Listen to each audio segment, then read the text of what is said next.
You're listening to the Hustle Inspires Hustle podcast. Here, we'll help you unlock the secrets of entrepreneurship and self-development. This is your host, Alex Quin. I'm a full-stack marketing executive and global keynote speaker. Get ready to get real-world knowledge from top-level entrepreneurs and world-class business leaders. Hey guys, Randy Zuckerberg here. Hi everyone, it's Neil Patel, and you're listening to Hustle Inspires Hustle. This is the motherfucking CEO, Andy Frisella. You're listening to Hustle Inspires Hustle with Alex Quin. Become an authority and thought leader in your niche. Join a free private community of entrepreneurs and professionals looking to grow their business and optimize their performance. Get easy to learn resources and materials that empower your personal and financial success. Easily accessible for free on desktop and mobile app. Go to hustleinspireshustle.com/app to access now. That's hustleinspireshustle.com/app. Enjoy the rest of the episode. What's going on, guys? This is Alex Quin, and you're listening to the Hustle Inspires Hustle podcast. On today's episode, we have Dan Fleyshman. What's going on, bro? How are you? Good to see you. So, background story for those of you guys that don't know, I interviewed Dan about 8 months ago in Los Angeles. We were at NetCon and we had this whole video going on. We were recording. And then when we flew back to Miami, all of the files were corrupted.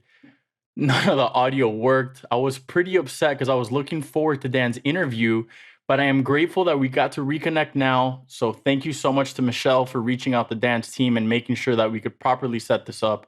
Dan, thank you for your time. I want to take this moment, Dan, to fully connect with you and ask you a few questions based off the background I know you have, specifically in advertising, because most of our listeners are looking to advertise, do have an agency, are looking to advertise their business, and you have a very deep background in the business. For those of you guys listening, I want to go ahead and give you guys some background. Dan spent over $60 million with social media influencers for fashion brands, film studios, and mobile apps.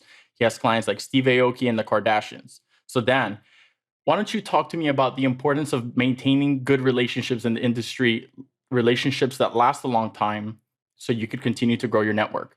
Sure. So what happens is a lot of times people think that they need to have an interaction with somebody or a transaction with somebody right at the beginning instead of later on down the road.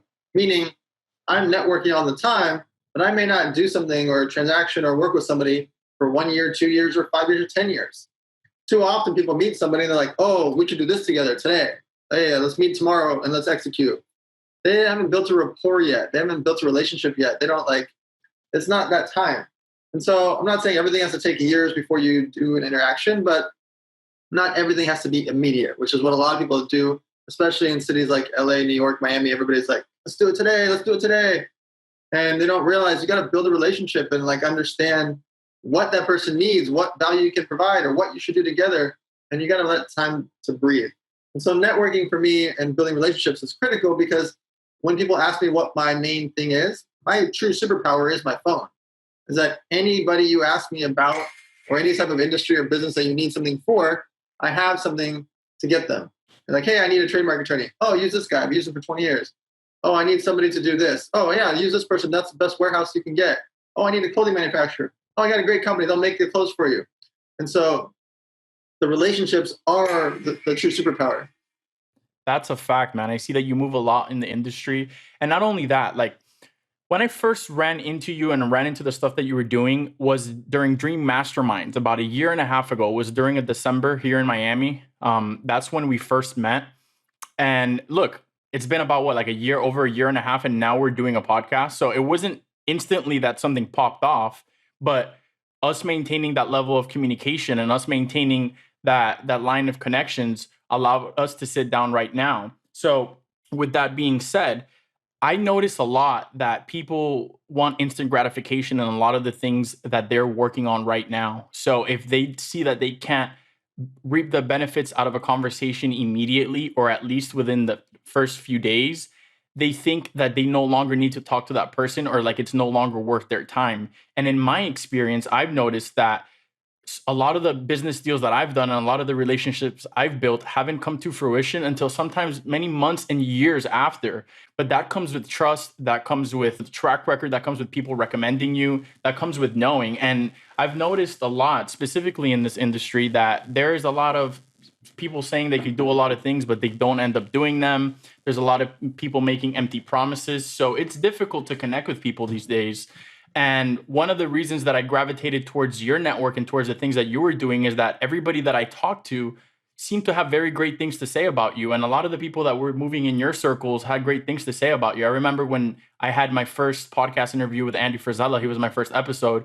We talked about how I had coming to in contact with you and how you guys knew each other. And then all of a sudden, all these people started talking about all the great things you're doing. And I said, you know what? I need to surround myself with people and not necessarily be in the same circle, but learn from, get mentored from people who have already done this. I mean, dude, you're the youngest founder of a publicly traded company, right? So you've been in the game for a long time. You know the ins, the outs, the bullshit. And that's why when I saw you had a book, I jumped in, I read the book immediately. I tried to learn as much as I can because my goal is to be able to grow my business, my agency through relationships. Because at the end of the day, you could have a lot of money. I meet a lot of people with a lot of money, but that doesn't necessarily mean they're going to do good business, that they have good relationships, or that there's going to be a good outcome. So let's talk about what I just said. You're the youngest founder of a publicly traded company. Tell me how that happened and how that came to be. Sure. So I first started my company in high school, and I trademarked a catchphrase to make clothing and energy drinks. And then when I was 23 years old, when I decided to take it public, it was about a year and a half of legal work to do it. It's very hard. There's a lot of lawyers, accountants, and auditing that has to happen before you're allowed to go public. And so I focused on that for a year and a half so that we could raise a lot of capital to launch the energy drink at scale. Because our clothing line was successful, we were in thousands of stores, but in order to do an energy drink, you have to have a ton of inventory in the warehouse ready to ship. And it takes 4 to 8 weeks to manufacture and make beverages, right? It's a bottle, can, ship a beverage. It takes a long time. And so we needed a lot of capital. So that's why we decided to go public. And I was only 23 years old at the time. So it was a bit of a whirlwind those first few years, especially. CNN, CNBC, every major platform in the world was interviewing me while I'm still trying to run the company. And so it was very a good distraction because that press gets you more sales and things happen. But it was distracting. I had to go do all that press and constantly focus on legal, accounting, and auditing every month. And so what normally people get audited once every couple of years, you are audited every quarter as a public company. And so you have to prepare for that. You audit yourself every month to prepare for an audit every quarter. So you're spending $500,000 a year just in lawyers and accountants extra compared to whatever you normally spend with them. So it's a lot of legal work. It's a lot of headache. It's a lot of that. But the upside is you now have access to public market capital. So like you can go, you want to buy a water company? Great. Go buy a water company, use half stock, half cash, and you can go do crazy transactions because you are a public company. Oh, you want to go sign some Tom Brady? Great. Give him X amount in stock because you can't afford him in cash. Pay him in stock and just issue more shares based on him. Company valuation will go up. There's lots of things that you can do by being a public company. So it's a fascinating, interesting thing. I wouldn't recommend it unless you're planning on doing something really major. Yeah. There's a lot of headache, like a lot. It's so much. But dude, that's pretty good, pretty crazy that at 23 years old, you were already moving in those circles, moving in that world.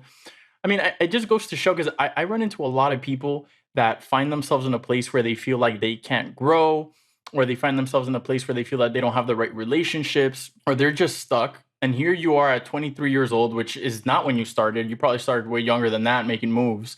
And you have a publicly traded company. Now, everybody has their timing, right? Everybody has their opportunity to do what they do at different ages, at different times of their life. But I think most of it boils down to determination, really believing in what you want to do, and not just chasing a check, right?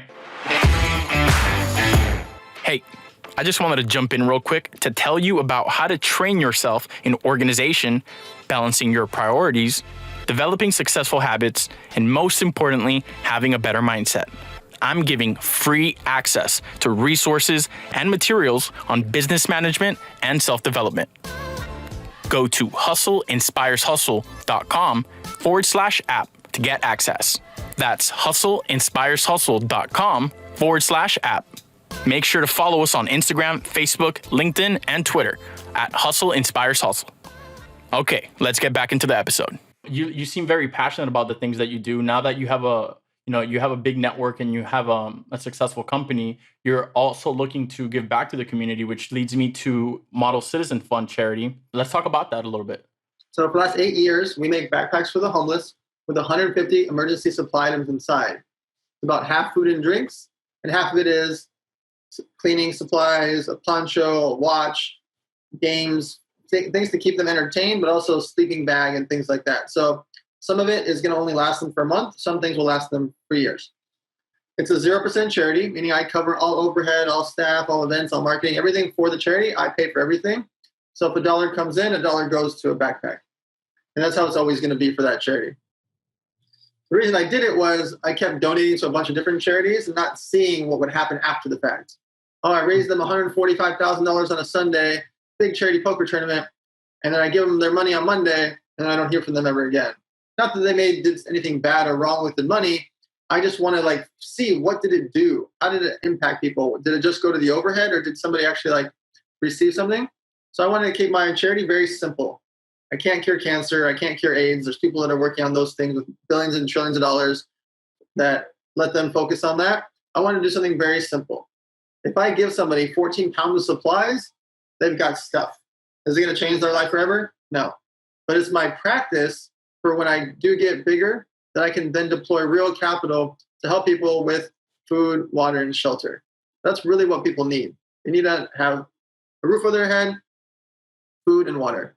And so my practice these years is to, how can I deploy things in an emergency situation? Some hurricane happens in Puerto Rico, boom. One day later, we had 2 jumbo planes fly out there filled with supplies. Oh, yeah. Mexico City earthquake. The girl that runs my charity, she was on the plane pulling rubble off of people 2 days later. We act.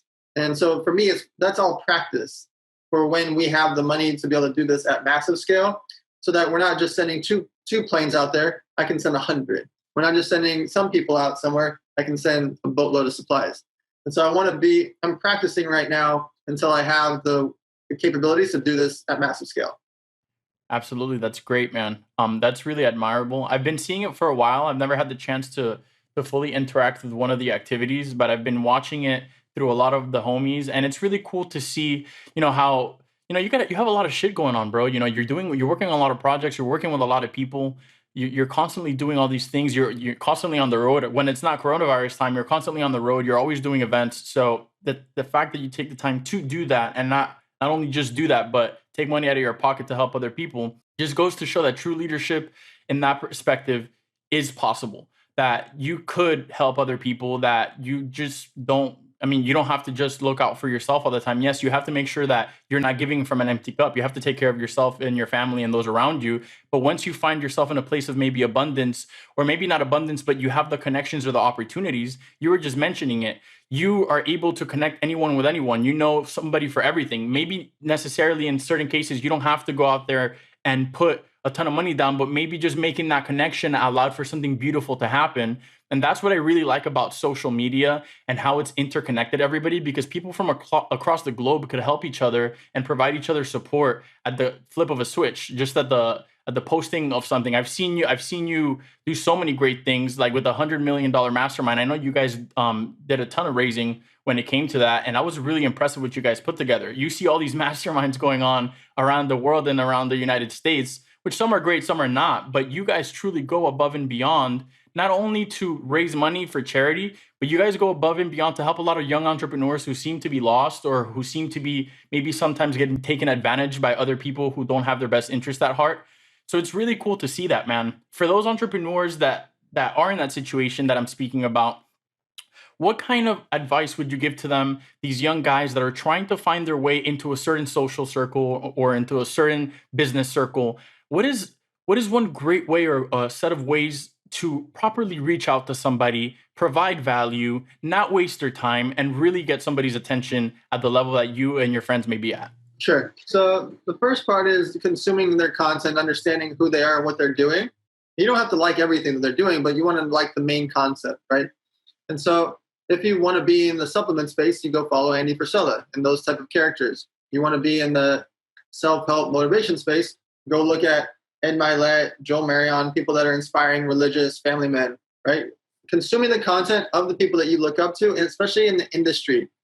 So see who they're following, who they're interacting with, who they're posting about. Consume that content too and see why are they close with them, because their circles aren't that big. Like my actual circle is small. I know thousands of people. I don't roll with thousands of people. That's not physically possible. So I have a small group that's actually like that you'll see me posting with, right? So understand who they are and why they are, and then figure out what things matter to you and what things matter to them. What I mean by that is, if you want to be in the real estate space and you're following Cole Hatter, Clever Investor, Kent Clothier, you're following all these real estate guys, great. Go to some of their events or do a real estate podcast or try to get on their podcast or create your own real estate Facebook group or throw your own real estate event in your local town. Like if you want to be in the real estate game and you're following these guys and you're seeing what they're doing, they're throwing real estate events. They've got real estate podcasts. They've got real estate Facebook groups. Make your mini version of them and see how you can either leverage with them, like do something on theirs, or go on theirs, go to their events, pay for their masterminds, go listen to their podcasts, get involved, whether you have the money or not. Just do the free stuff then. Be involved in that world. That's the best way to consume it, and you're going to stand out. Interact with them on social. Go to their live events. If you go to Cole Hatter's event and you go to Thrive and you're commenting on his stuff, well, guess what? He's going to remember you compared to the 2,000 people that go there and don't interact or don't have a real estate Facebook group or don't have a real estate podcast or don't have their own real estate event in their local town. Consistency, right? Consistency. And you guys give more than enough opportunities for this type of stuff. I recently noticed that you guys had elevator nights going on and you guys moved it over to digital, obviously, because of the current situation. You want to give me a brief breakdown of elevator nights? So elevator nights has been going on for 6 years. We've thrown 38 live events. Okay. 300 to 1,000 people for free. No tickets, no sponsors, no sales on stage, just free. Now, during the coronavirus, every Sunday at 5 p.m., we do it live. We've done the last 5 Sundays, same concept. It's a dozen speakers, it's 3 or 4 hours, and it's all like either an industry, so we'll focus on fashion, or we'll focus on sales, etc., or it's like big speakers. So we did a positive mindset one with Jay Shetty, Lewis Howes, all these big characters. So those are completely free and they'll always be free. People can just register at elevatornights.com. And I'm going to keep those going throughout the whole quarantine and probably beyond that until we can do live events. All right, you guys, you heard it there. You guys know where to go, find some free information. There's no excuse to wanting to learn at a moment like this with people with access to the internet. If you're listening to this right now, you either have a computer, you have a phone, you could get in touch with a lot of the stuff that Dan has going on. Now, Dan, from your experience of all these years in the industry, what's one of the biggest lessons that you've learned that you feel you would maybe want to tell your younger self to look out for? Obviously, with so much stuff going on, with so many relationships, dealing with so many people, you kind of start finding these common denominators that you say, hey, these are things to look out for. Yeah, I have this saying, it's sign contracts with everyone, including your mom. And I say that, and I don't mean you're going to sue your mom. It's that having a scope of work and having what's called a memorandum of understanding. So people understand, if you're going to do this, I'm going to do this, and this is how it's going to work. I'll give you an example. So let's say your 16-year-old self wants to make $100 this week. You tell your mom, hey, I really want to make some money this week. I'll mow the lawn every single day for the next 5 days. Okay? You mow the lawn every single day for the next 5 days, and then Friday comes around, and she doesn't give you any money. You go to sleep, and you're mad, and you wake up Saturday, you wake up Sunday, and she never gave you any money. Well, you said, I want to make some money this week. And you didn't say the $100 amounts. And you didn't say it's due Friday. And you didn't say what's going to happen. Clarity. Yep. Right? Yep. So you're mad at her. She's got no idea. You didn't say a number. You didn't say, she might give you $5. Or assume you did it to be nice or to contribute to the house or something like that. She doesn't know. Maybe the dad paid you. Maybe your older brother paid you. She doesn't know. You didn't make anything clear. And so there's a lot of situations where people do things and they just don't make it clear. Let's say Alex Quin and I make a lemonade stand and we're in Miami and let's call it the Hustle Lemonade Stand. Okay. Hustle Lemonade Stand starts this Sunday in Miami. We're going to do it right in front of Fontainebleau. Boom. We crush it. We do $1,300 in revenue this Sunday. Next Sunday, we do it again. And this time we're doing it in front of a different hotel. Bam. We're at amazing hotel. W Hotel, $1,700. Then next Sunday, we do it again. This time we do it in front of the One Hotel, $3,000. Alex gets a phone call from Gary Vee. Says, hey, bro, I'm doing an international tour. I'd love for you to travel with me. Help me run this company. Help me run my tour. And I'll pay you this crazy salary. Alex is like, I can't pass up a world tour with Gary Vee. I'm out. So he goes. We don't really say anything. I wish him good luck. Have fun. Great trip. And he takes off for a year. The next Sunday, I get this offer to open up one in Atlanta. And now I'm opening a Hustle Lemonade stand in Atlanta. Then I get bombarded by friends like, bro, I want to open 5 of these in San Diego. Okay. Alex is off. He's in London right now with Gary Vee. The next week, I open up 3 more in Las Vegas. I've got 12 locations of Hustle Lemonade stands. 13, 14, 22. A year goes by. I've got 59 Hustle Lemonade stands all over the country. Alex lands back from London. Gets back to Miami. He's like, hey, bro, what's going on? I'm like, oh, man, everything's been great. I got 59 lemonade stands. Does Alex own 50%? No, I mean, not from my perspective. I decided to leave. We didn't leave things clear and on paper. You had the initiative to continue scaling your time, your money, your resources, your connections, your efforts. I made my decision and you made yours. So if we go to court, you would win most of the time and you'd get 50%.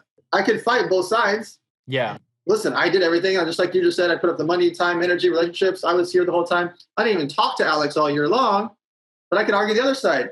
We co-founded together. The LLC says Hustle Lemonade Stand, Alex Quin, Dan Fleyshman. They did it for 3 weeks.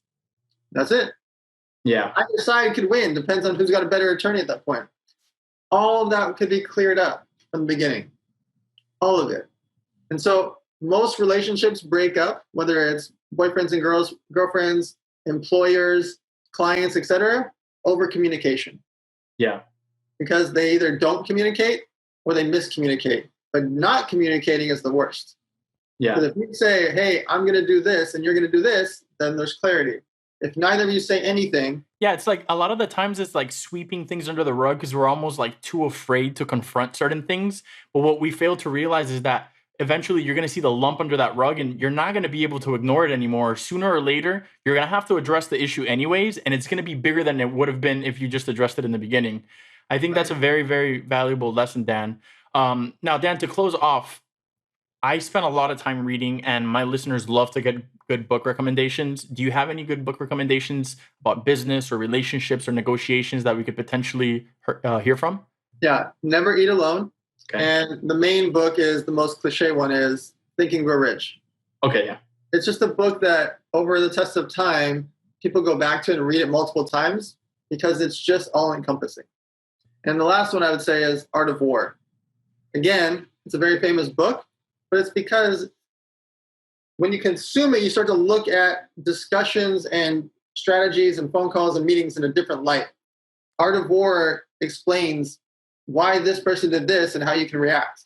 Why, if you do this, then they'll do this. It just gives you that concept about a lot of things in life. And so it's a very fascinating book. And those are the main 3 I'd recommend. Now, let's go ahead and plug your book, How to Set Up Your Business for Under $1,000. I read that one on Audible. Very, very cool stuff, man. Dan, thank you so much for joining us here on the Hustle Inspires Hustle podcast. I appreciate your time. Hope you and your family stay safe, man. Thank you. Thank you for joining me on this episode of the Hustle Inspires Hustle podcast. I'd appreciate it if you could share, leave a review, and subscribe to the show. Visit hustleinspireshustle.com/app for more free resources, event invitations, and online courses to empower your personal and financial success. Learn about marketing, finances, business development, branding, strategic partnerships, and much more. If you're looking to further connect, check me out on Instagram or LinkedIn at Alex Quin. That's AlexQuin. See you on the next episode.